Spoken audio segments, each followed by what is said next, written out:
حضرت ابو ہریرہ رضی اللہ تعالی عنہ سے روایت ہے، صحیح بخاری کی یہ روایت ہے، رسول اللہ صلی اللہ علیہ وسلم نے فرمایا مرض کا لگ جانا، یعنی یہ وہم کرنا کہ مجھے فلاں سے لگی ہے، الو سے بدشگونی لینا، بیڈ اومن، اور سفر کے مہینے کو منحوس سمجھنا، یہ سب باتیں بے حقیقت ہیں، ان کی کوئی حقیقت نہیں۔ حضرت جابر بیان کرتے ہیں کہ میں نے خود رسول اللہ صلی اللہ علیہ وسلم سے سنا کہ مرض لگ جانا یعنی کسی سے اچھوت کا یہ سمجھنا کہ اسی سے لگا ہے، سفر کے مہینے کو منحوس سمجھنا اور بھوت پریت پر یقین کرنا، یہ سب خیالات ہیں، ان کی کوئی حقیقت نہیں۔ یعنی پریاں اور بھوت نام کی کوئی چیز نہیں، جن ہیں، جن کا ذکر قرآن میں آتا ہے، لیکن جنوں کے علاوہ پریوں کا تصور اور بھوتوں کا تصور، ان کی کوئی بھی حقیقت نہیں۔ حضرت بریدہ سے روایت ہے، آپ صلی اللہ علیہ وسلم بدشگونی نہیں لیتے تھے، کسی بھی چیز سے برا شگون نہیں لیتے تھے کہ یہ دن میرے لیے برا ہے، یا یہ تاریخ بری ہے، یا یہ انسان برا ہے، یا یہ کوئی خاص کھانا یا کوئی جانور، کوئی بھی چیز آپ صلی اللہ علیہ وسلم کسی بھی چیز سے برا شگون نہیں لیا کرتے تھے۔ ایک اور حدیث میں آتا ہے آپ صلی اللہ علیہ وسلم کے پاس فال گیری کا ذکر کیا گیا کہ لوگ اس طرح فال لیتے ہیں، آپ نے فرمایا ان میں سے سب سے اچھی چیز تو نیک فال ہے، یعنی اگر آپ کسی کو بابرکت سمجھے، کسی مہینے کو یا دن کو یا کسی انسان کو یا کسی مجلس کو، وہ تو ٹھیک ہے،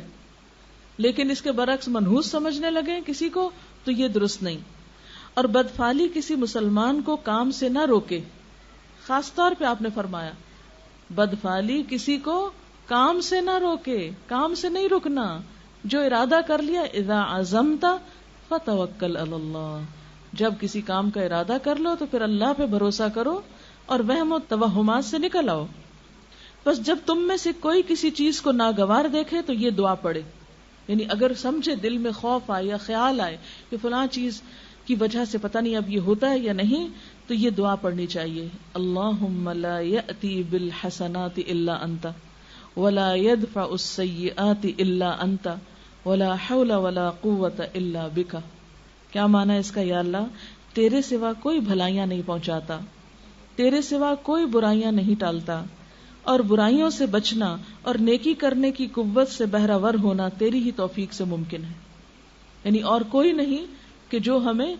بھلائی یا برائی سے دوچار کر سکے۔ جیسے کبھی میں نے سحر کی بات کی تھی، یا نجومی کے پاس جانے کا جو طریقہ ہے، یا لوگ نجومیوں سے قسمت کے حال معلوم کرتے ہیں، اس کے بارے میں بھی صحیح مسلم میں آتا ہے، حضرت حفصہ جو آپ صلی اللہ علیہ وسلم کی زوجہ مطہرہ ہیں، وہ فرماتی ہیں کہ رسول اللہ صلی اللہ علیہ وسلم نے فرمایا جو شخص کسی کاہن یا نجومی کے پاس گیا اور اس سے کوئی بات پوچھی اور اس پہ پھر یقین بھی کر لیا تو اس کی 40 راتوں کی نمازیں قبول نہیں ہوگی، یعنی عبادات اس کی قبول نہیں ہوگی، کیونکہ اس نے اپنا ایمان خراب کیا، کیونکہ غیب کا علم اللہ کے سوا کسی کے پاس نہیں۔ اب بات یہ ہے کہ اتنی کلیئر باتیں ہونے کے باوجود بھی آج ہم مسلمانوں کے اندر یہ توہم موجود ہے کہ ماہ سفر میں ہزاروں بلائیں اترتی۔ آپ نے بھی یہ بات سنی ہوئی ہوگی، اسی لیے لوگ اس مہینے میں شادی بیاہ نہیں کرتے، اسی طرح کوئی خوشی کی تقریب نہیں کرتے، اور کہتے ہیں کہ اگر سفر میں شادی ہوئی تو صفر ہو جائے گی، یعنی کامیاب نہیں ہو سکتی، اس لیے سفر کے مہینے کا انتظار کرتے ہیں کہ ختم ہو جائے اور اس کے بعد پھر ربیع الاول میں پروگرام کریں۔ اور اس مہینے کی خاص طور پر 13 تاریخ کو بہت منحوس سمجھا جاتا ہے۔ اب آپ دیکھیں کہ 13 کا عدد انگریزوں میں بھی بڑا ناپسندیدہ عدد ہے، یہ بیڈ اومن لیتے ہیں اس سے۔ کینیڈا میں ایک جگہ پر مجھے جانے کا اتفاق ہوا تو کافی اونچی بلڈنگ تھی، اندر جب داخل ہوئے تو لفٹ میں جب گئے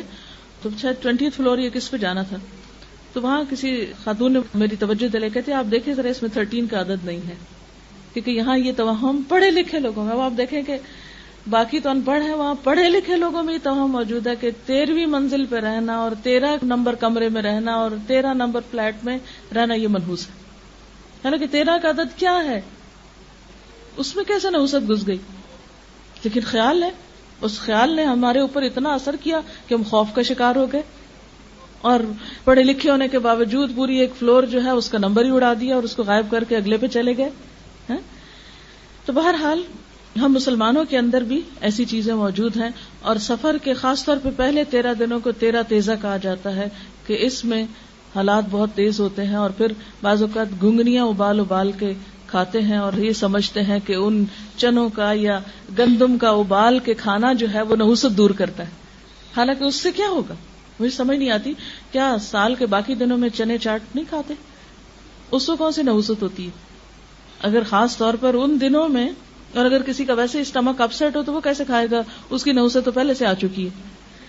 اچھا، دوسری انتہا یہ ہے کہ وہ آخری بدھ کو اچھا سمجھتے ہیں، اور اس میں کیا کہتے ہیں کہ بعض مزدور لوگ کام نہیں کرتے، چھٹی مناتے ہیں، اور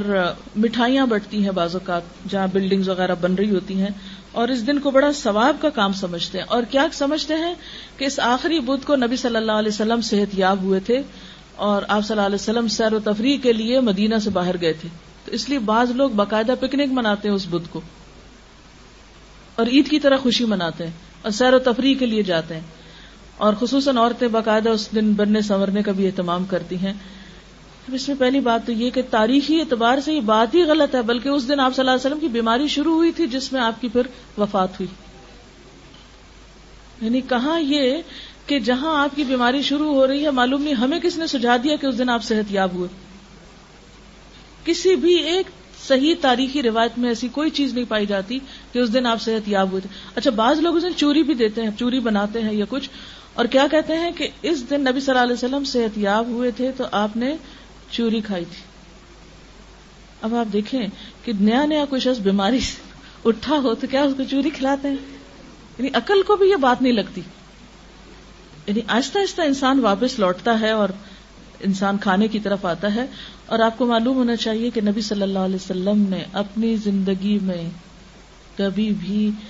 چپاتی نام کی چیز نہیں کھائی، جس کو ہم چپاتی بولتے ہیں، یا میدے کی روٹی کبھی نہیں کھائی۔ چوری تو کہاں کھائیں گے آپ؟ آپ ہمیشہ ان چھنے آٹے کی، موٹے آٹے کی روٹی کھاتے تھے، جس کو آج ہم نے پھر سمجھ لیا کہ ہاں صحت کے لیے وہی اچھا ہے۔ براؤن بریڈ اسی لیے بہت عام ہو رہی ہے بنسبت چپاتی کے۔ بہرحال بعض لوگ جو ہیں ان دنوں میں مٹی کے برتن توڑ دیتے ہیں گھر میں، اور وہ کہتے ہیں کہ اس طرح ساری بلائیں جو ہیں وہ ٹل جائیں گی۔ پھر اسی طرح کچھ لوگ اس مہینے میں آنے والے سال کے لیے 365 آٹے کی گولیاں بنا کے ہر گولی پہ قرآن کا کوئی خاص حصہ پڑھتے ہیں اور پھر مچھلیوں کو کھلاتے ہیں جا کے، اور یہ کہتے ہیں کہ اس سے بھی بلائیں ٹلتی ہیں۔ جی، یا ایھا المزمل ہر گولی پہ پڑھتے ہیں۔ تو اگر کسی شہر میں تالاب ہی نہ ہو اور سمندر اس کے کنارے نہ لگتا ہو، وہ کہاں مچھلیاں لائے گا اور ان کو کھلائے گا؟ اور اگر 2-4 مچھلیاں اور ان کو 365 گولیاں ہر ایک نے لا کے ڈالی ایک تالاب میں، تو میرا خیال ہے تالاب آٹے سے بھر جائے گا۔ بھر گیا؟ لا حول ولا قوت الا باللہ۔ مچھلیوں کو الٹا مارنے والی دنیا بھر میں انوائرنمنٹ کے بارے میں لوگ اتنے کانشیس ہیں، اور اگر وہ یہ دیکھیں کہ مسلمان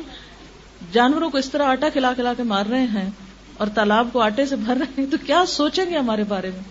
یعنی کس قدر ناسمجھی کی باتیں ہیں نا۔ تو بات یہ ہے کہ آپ صلی اللہ علیہ وسلم نے خاص طور پر سفر کا نام لے کے فرمایا کہ لا عدوى ولا طیر ولا ہم ولا سفر، کوئی سفر منحوس نہیں، سفر میں کچھ بھی نہیں ہے، کوئی ایسی خاص عبادت نہیں ہے، کوئی نحوست نہیں ہے،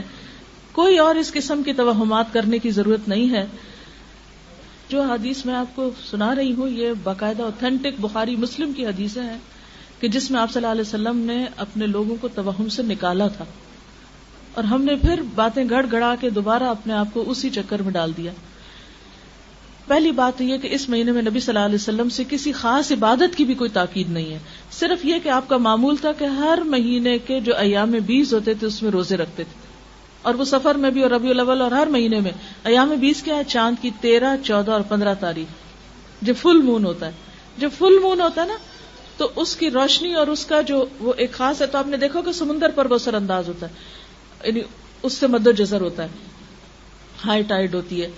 تو اسی طرح انسانی جسم کے اندر بھی یعنی ایک خاص قسم کی وہ اس کے جو جذبات ہیں یا اس کے اندر جو ایک احساسات ہیں ان پر ضرور اثر انداز ہوتا ہے۔ اور یہ قسمت یا وہ کوئی ان نون چیز نہیں ہے، اس سائنٹیفک فیکٹ کے